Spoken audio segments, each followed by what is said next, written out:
Well, hello and welcome to today's episode of the Power of Your Mind podcast. You are listening to episode number 278. I'm Victoria Gallagher. I'm the Law of Attraction hypnotist and the #1 best-selling author of Practical Law of Attraction. Align yourself with the manifesting conditions and successfully attract your desires. And I'm also the founder of hiptalk.com and HypnoCloud apps and soon to be Believe apps, which gives you access to about 1,000 hypnosis recordings right in the palm of your hand. So be sure to download those apps from the app stores. And so today I have a very special guest with me, Jessica Dennehy. Did I pronounce that correctly? Dennehy. Dennehy. Jessica is also a best-selling author, a dynamic speaker, and a solo parent who is passionate about empowering others to push the boundaries of what's possible in their lives. I love that. And from the moment she steps on the stage, Jessica brings a level of excitement and enthusiasm that truly inspires and leaves a lasting impact. And just to give you a little background, Jessica started her entrepreneurial journey 11 years ago when she left her high profile job on Wall Street as an attorney to build a brand of luxury barbershops called Mad Men. And she was unwilling to give up her ambitious career, but also wanting to be the most present and involved parent she could be. Jessica carved her path so that she could have it all. And even through a painful divorce that left her as a solo parent, a major career change, and the stress of building multiple businesses, she was able to thrive and reconnect with her purpose and passions. With her diverse background from business and entrepreneurship to personal development and self-improvement, Jessica is a powerhouse who knows how to captivate a crowd and leave audiences feeling inspired and energized. And Jessica has also been featured in Forbes, Entrepreneur, Parade, Hello, and more. And she lives in New York with her 2 beautiful daughters. Together, they love to play volleyball, watch football, and adventure all over the world. And she believes that a dynamic life should always include fun, family, and an insatiable curiosity. Jessica can be found on Dennehy.com. That's JESSICADENNEHY.com. And her new book that's coming out is called Selfish is a Superpower. Selfish is a superpower. And we're going to talk about that today. And so, Jessica, welcome to the show, Power of Your Mind podcast. Thank you so much for being a guest here today and blessing us with your presence. I'd love to just dive right into this topic on, selfish, which is such a taboo word by many. But first of all, just, welcome. Thank you so much for being here. Thank you so much for having me. I'm really excited to be here and to chat with you today. Yeah. Well, like as a lot of my subscribers of this show know, we've really kind of evolved the show to not really have very many guests on the show these days. It's been just kind of me and my co-host and, talking about law of attraction, manifesting, things like that. But every once in a while, someone rises, to my attention to get my attention. And you're definitely one of those people. And because I agree with you, I think that this is something that is so little known, how important it actually is to to be a little selfish. So can you talk to us like how did this come about for you? Like how did you stumble upon this superpower? Well, first of all, thanks for having me. That's such an amazing compliment that you normally don't have a ton of guests. So I'm honored and I appreciate that very much. Um, well, like most things, you stumble onto something out of necessity. And for me, 7 or 8 years ago, I was separated from my husband and we ended up getting divorced. And at that point, I realized that I had really lost touch with who I am. I got kind of swiped up into the hoopla of like, what role do I play in this life? And I lost myself in those roles. So I was a mom, I was a wife, a business owner, a lawyer. And that's how I identified myself. And when my world got turned upside down through the divorce, I realized I kind of was a shell of a person that I had used to be. And that was the first moment where I came to that realization. And it was really scary because I didn't know what to do next. So I think part of the battle is like coming to that level of awareness. But then once you're there, you're like, oh no, I have no idea where to turn. And so over the course of the last 7 years, I've really come to learn that my power comes in my ability to put myself first, which is probably the most scary thing you can tell any parent, especially a mom, because you're not allowed to say that. No one is encouraging you to get selfish. No one is saying it's okay. That's great. Wonderful. Everyone is like, what are you talking about? Like, we all collectively know that we're not allowed to do that. All right. So just keep that to yourself. And I'm just I'm proudly living that right now because I've realized that through the power of selfishness, I elevated myself, but I also took my kids, my parents, my close friends with me on this elevation. And that's what I want people to see. It's like, if you're not happy, what's that really teaching your children? And I speak about it in terms of kids, even though the message is really for anyone at any stage of life. This is important for you to know and to do and to subscribe to. But I talk about it through motherhood because that's how I've experienced it. And once I experienced it and was able to look back on the journey, I thought, I have to tell people about this because this will help many other women, especially, get to the point where I did a lot faster than I did. Yeah, absolutely. And I just applaud you for discovering that and having the courage to speak out about it because, and I'm not a parent, but I do have a husband and I do have cats in my life and other and friends and a community. And, I gotta tell you, it's like, if I am not taking care of myself, making sure that I do the things that make me the best possible version of myself, which I think is what the whole point of this is, then they're not getting, half of what they could be getting from me. So it just actually, to me, it just puts you in a position just to do that much more for them. Absolutely. I mean, I wholeheartedly agree. And I can give you tons of examples that have nothing to do with parenting because I think that I lost myself from the moment I chose a career path because that became all about who I am. My whole identity was tied to that. And, like many of us, we go into the career path, we know we have to do X, Y, Z to get there. And we're so busy doing that, we're not doing anything for fun. We've lost that whole childlike sense of wonderment that gave us the creativity and the confidence to go out and grab this dream in the first place. And we kind of become mechanical about life.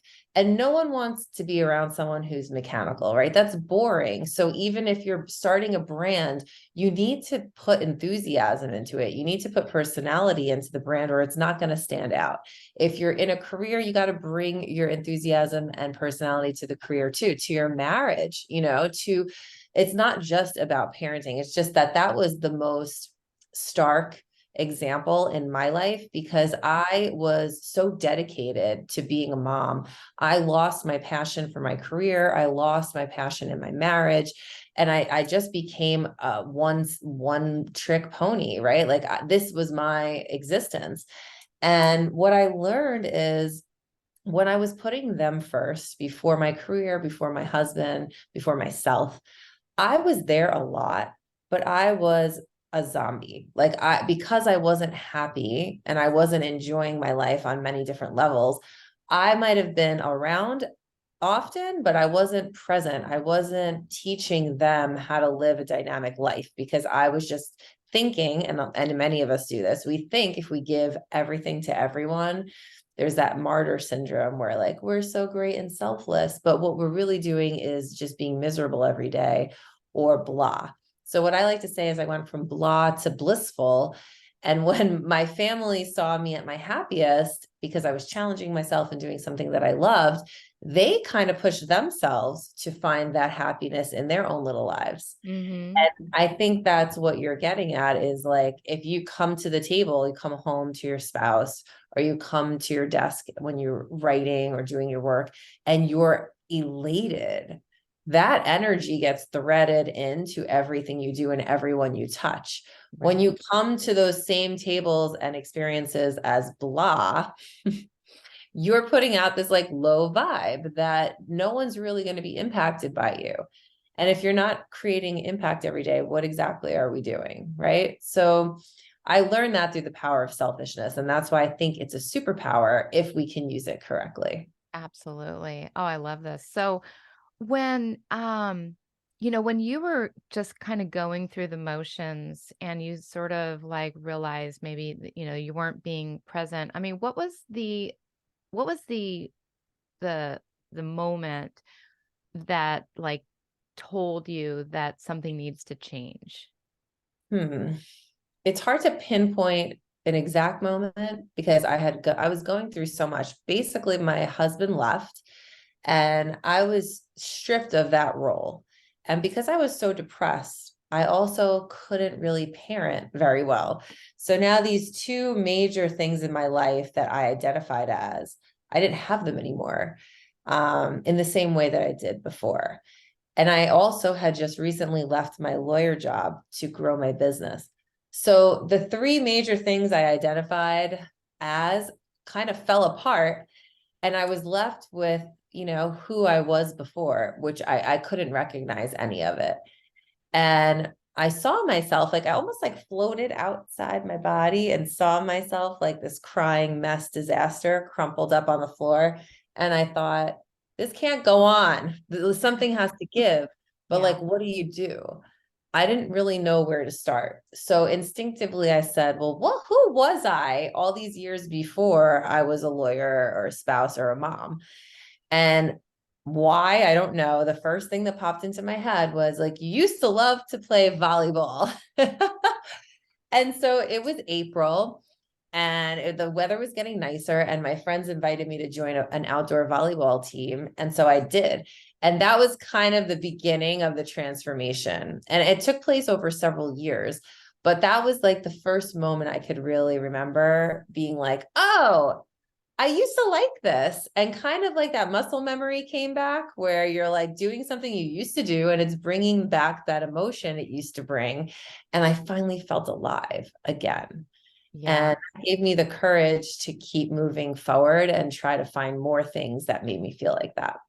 That really makes a lot of sense, and I can so relate to, like, just having that one moment, like, where you said, you've just felt yourself, like, kinda crumpled on the floor, and, just who am I without all of these other identities that I've become. And, I think a lot of people can relate to just losing themselves. And that's the problem when we're not putting ourselves first, is it's so easy just to get gobbled up into all the external expectations about who you're supposed to be, when really, the only thing we're supposed to be is who we are. We bring ourselves to all of these external situations. So that's an amazing moment, to really remember that, you you've always there's somebody that you've always been, and to remember who that was. So, where does this idea come from, that we're not supposed to be that way, that we're supposed to just, um, you know, give, give, give, give, give to everyone around us? Do you know where you got that idea? I know where I personally got the idea from. Yes. My family is Italian, and the old school way is the moms just give everything. They give all the food, they give all the love, they give all the time, and they find joy in that, or at least that's what they're supposed to find joy in, is bringing the family together and being that center for everybody.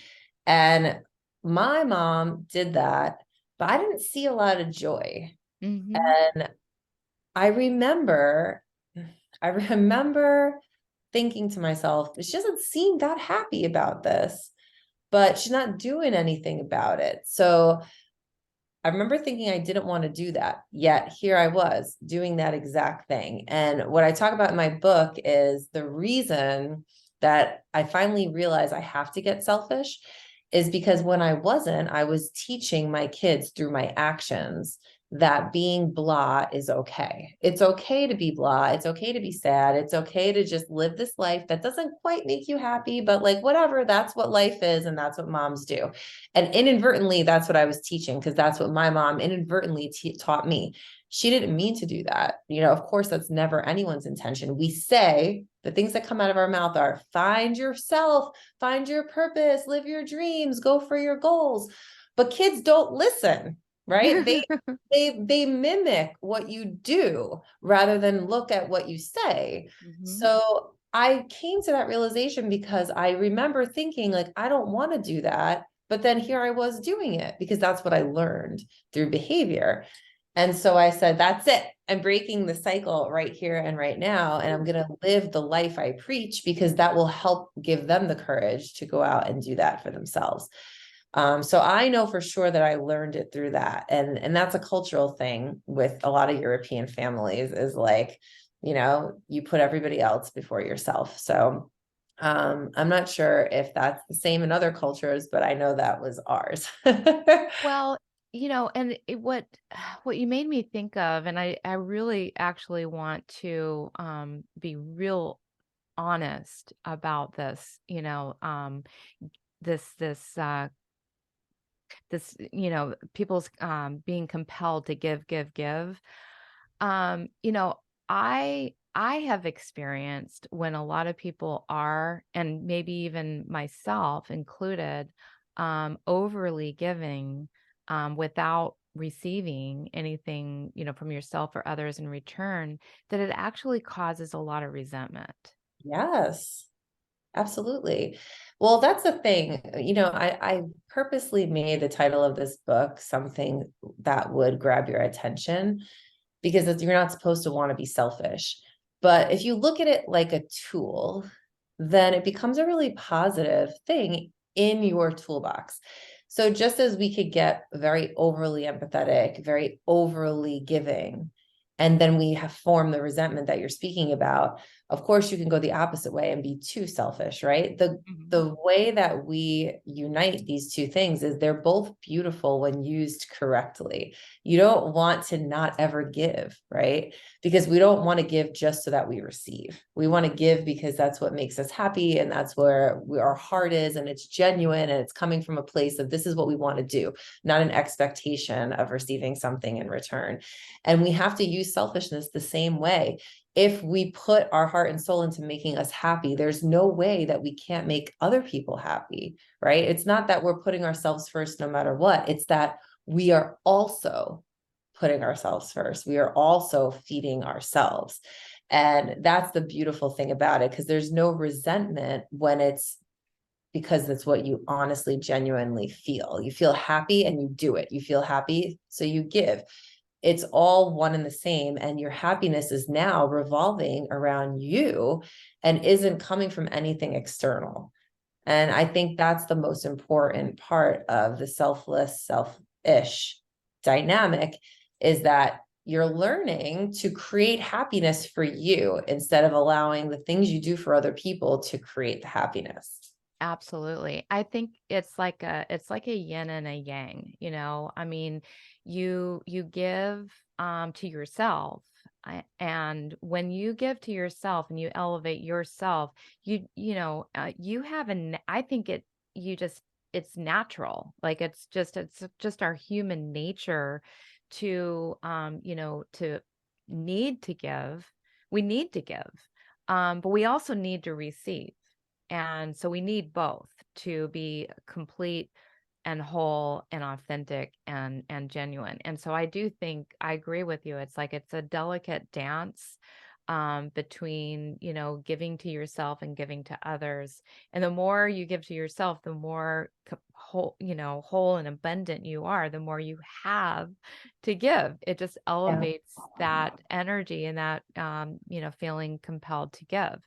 So we, you know, as a solo parent, though, so kind of getting back to, the fact that you're a solo parent, what are some of the challenges that you experience or other, parents might experience in, really staying true to yourself? Because so many women, they come from this idea that like you can't have it all, like you're either a parent or you're going to be successful, but you can't have both.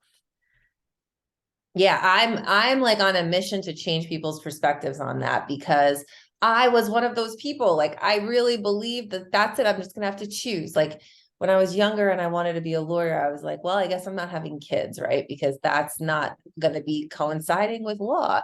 And when I opened my own business, I was like, well, I guess like I'm not going to be able to be home as much because I got to invest in the business, right? But what I learned over time is if I want it, I can make it happen.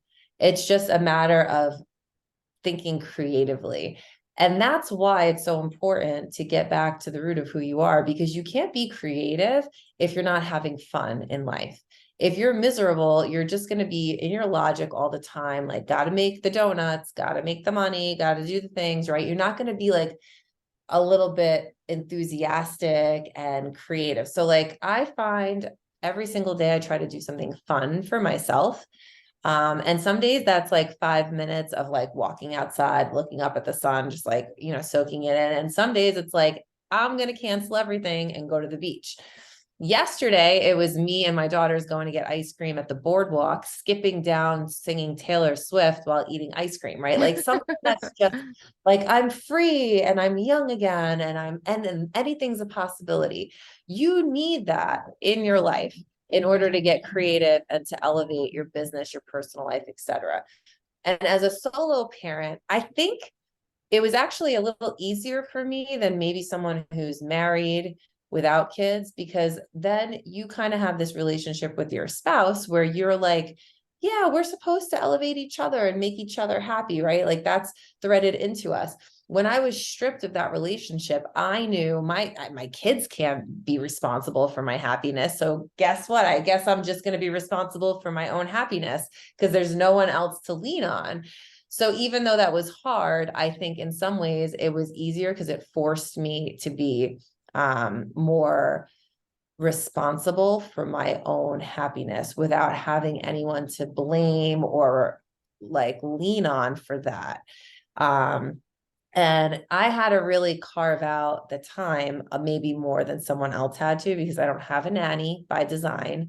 I wanted to be like the sole caregiver in every way. I didn't want to lean on a nanny for that. It's just my own personal preference. So I really had to be like, well, you've got to carve out the time some way, some shape, some form. What are you going to do? And I started getting a babysitter, getting comfortable with that notion like once a week so I could go to yoga. Like that was where I started. And so for me, I think the challenges as a solo parent were really to rely on myself and no one else, and in a positive way, not in a I have nobody, oh, woe is me, but like, I could do this. Like, I'm my own cheerleader. I'm going to bring it. I'm going to find a way to make it happen and create this life. I know I can do it. And that's really the fortitude I brought with me to every single day. And it was kind of at first just like inching forward in snail pace, little by little. Mm-hmm. Um, But that's how I did it, step by step, because every long journey starts with a step, right? So that's what I did. I just took a Absolutely. step. Absolutely.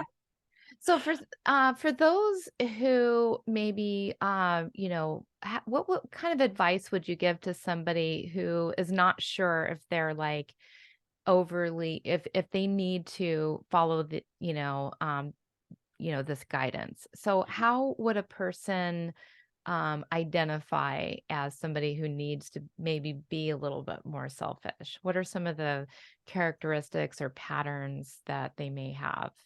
So what I like to ask myself is, when is the last time I was happy? Mm, That's kind of where I started. And then I noticed that like anything that led to my happiness was always with someone else. So like the last time I was happy is when I went out for drinks with my friend. The last time I was happy is when my daughters and I went on vacation. The last time, and I always had someone else. And I thought, well, what if I could make it so that I do something happy alone? Like, what would that look like? So, or something that was just about me, like maybe someone else was there, but it was like my thing, right? And so I bet if a lot of the listeners ask themselves that question, they would find it to be true for themselves too, that everything was surrounding someone else. mhm, So if you are that person and you're answering that question and you realize like, man, either you haven't been happy in a little bit, it's been too long, you can't remember all those things, like my suggestion to you is tomorrow, make time to do something that you enjoy just because you enjoy it. It doesn't fit in your schedule. It's not pushing your business forward. It's not, rekindling with maybe someone. It's just because you like it. mhm. You get in your jammies and you watch a show that like you don't really want anyone to know you're watching just because you like it, right? Like it could be simple.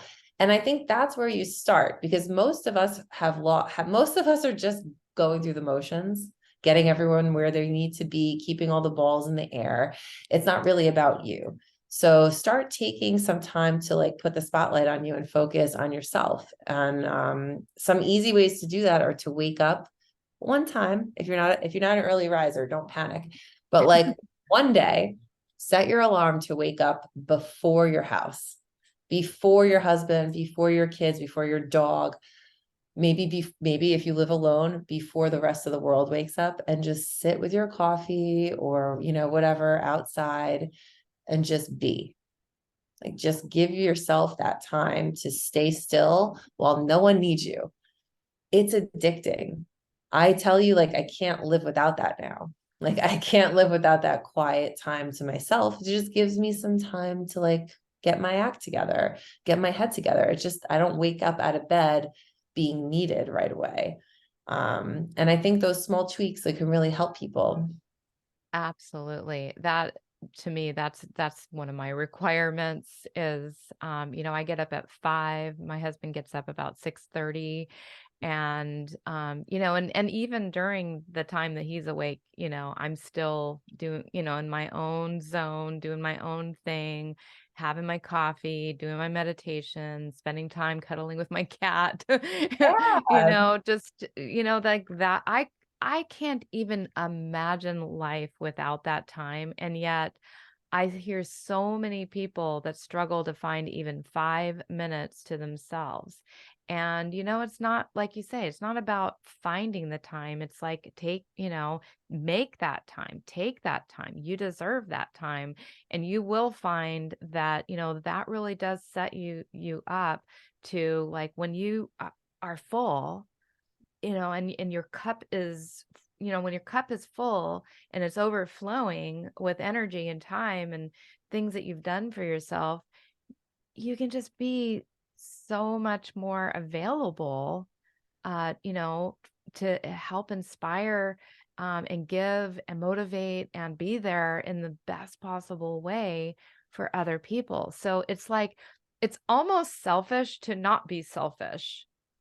That's exactly it. It's like the reason I started waking up early is because I was not a nice person. Like I would wake up the same time as my kids and they'd be like, "Good morning, mommy." Like the butterflies are fluttering and the unicorns are twinkling. And I'd be like, are you serious right now? Right. And then I thought, wow, I'm really dulling their shine here.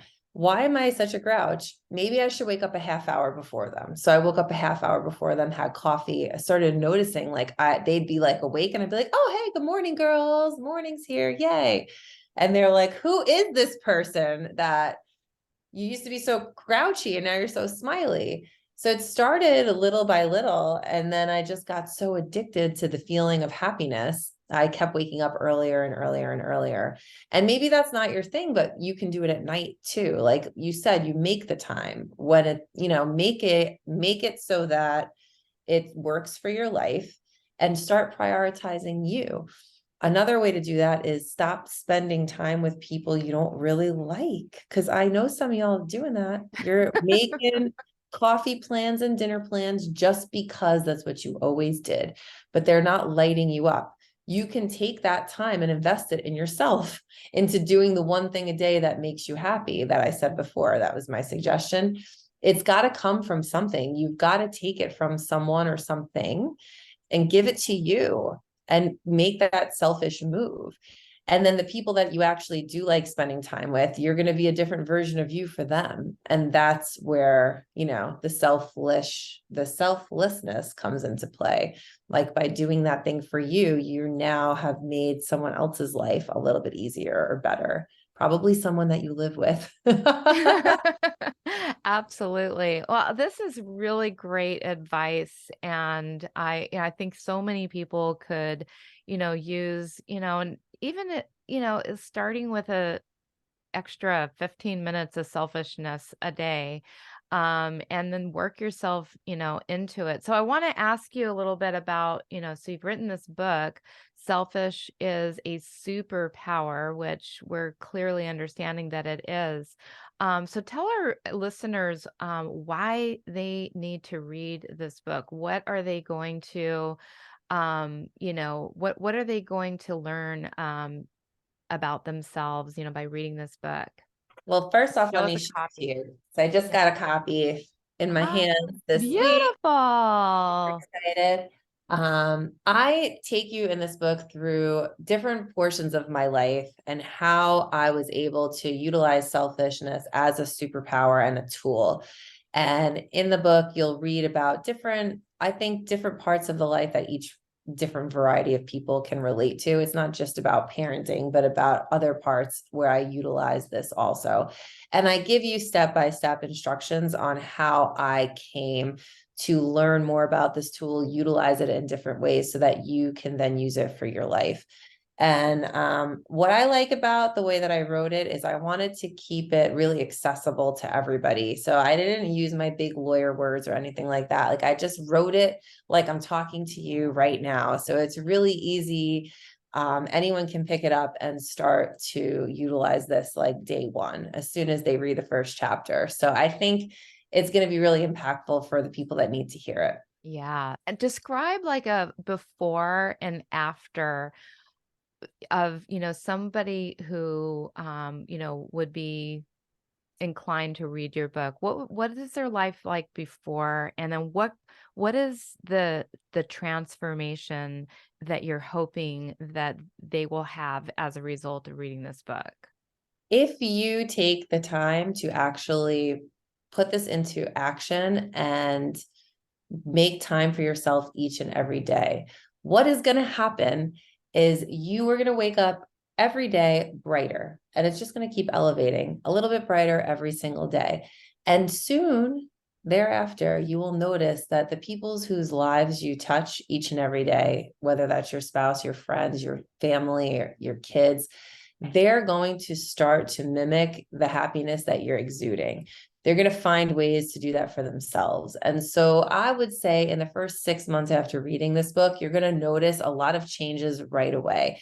The first and foremost is with you being a brighter version of you, connecting to something that used to make you happy and starting to get those feelings of, I could actually do this. It's not too late. It's not too far gone. I am the same fun person I used to be. I'm there. And my hope is that you just reconnect to that person just a little tiny bit and then get so fall so much in love with them that you keep bringing them back more and more and more. I love it. It sounds very empowering and impactful. And, it sounds like it's just, really about falling back in love with yourself and loving, this is an act of selfishness is like it's an act of self-love and self-care and compassion and, and tapping into, the ability to, be brave and courageous, to be who you really are and who you came into this world to become. That's exactly it. So, wow. Well, thank you so much for sharing your message with us. And the book is available now on your website, or Yeah. okay, so the book is available right now on the website that I mentioned earlier. Let me just pull that back up again. Why don't you say your website for me? JessicaDennehy.com. And that Okay. will take you, once you click on the book, it'll take you right to the Barnes and Noble website where it's available to purchase. Perfect. Perfect. Well, thank you so much for being here and sharing your insights about why and how selfishness is a superpower. And for the audience out there, take a look at this book. And I bet it will change your life in wonderful, magical ways. Thank you so much for tuning into the Power of Your Mind podcast. Thank you, Jessica, for being on the show. Thank you for having me. You're welcome. My pleasure.